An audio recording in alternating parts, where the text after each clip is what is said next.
L'occupation, c'était compliqué? Le maire, pendant la guerre, il n'était plus maire. Il était même...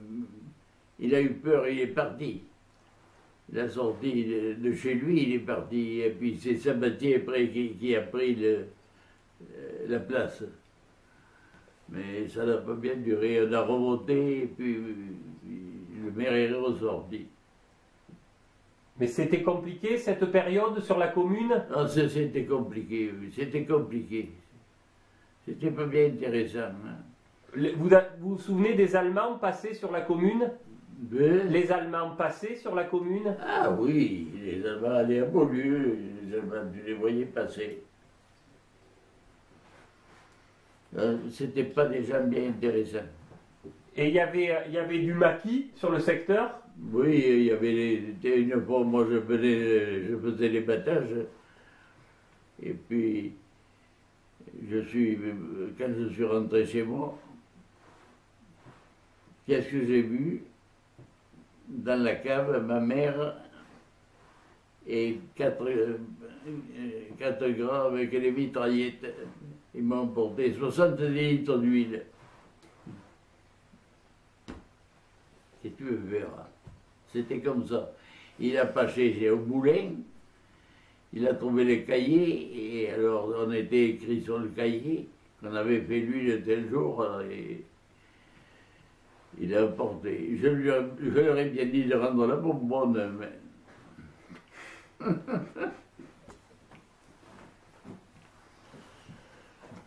Oh, il était bien temps que ça s'arrête. Il y a eu une chose, moi ce que je leur reproche de la dernière guerre, c'est qu'il n'y a pas eu de règlement de compte après, quand on a fini la guerre. Parce que dans toutes les campagnes, tu avais quelqu'un qui touchait de l'argent des Allemands pour dénoncer. Et j'en connaissais pas mal. Et ça s'est fini en cul-de-sac, allez. Les Allemands chez eux, nous autres ici, personne. D'ailleurs, écoute, ça m'en a fait une.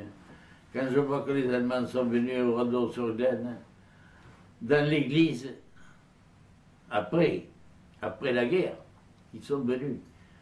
Tu sais, le maire était un peu con, parce que moi, il a eu la chance, ils ont eu la chance que personne ait sorti les fusils, parce que... Puis il n'a pas été, si. Puis il était.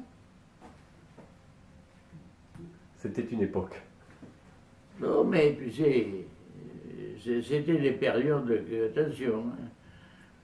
Les gens, tu allais à Brive, tu allais casser la côte un peu, si tu avais la bouteille de vin, tu la mettais dessous. Et il y avait des réquisitions? Il y avait des réquisitions de...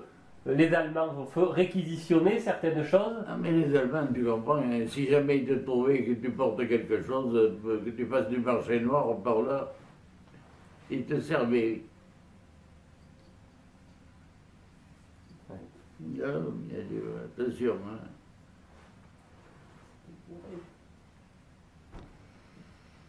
C'est des mauvais passages, ça.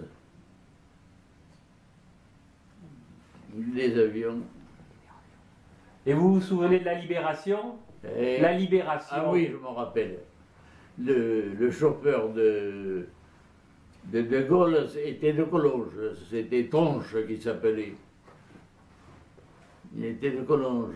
Et quand il nous disait, c'est lui-même qui nous l'a dit, il y avait le chauffeur, et De Gaulle disait Paris occupé, Paris libéré.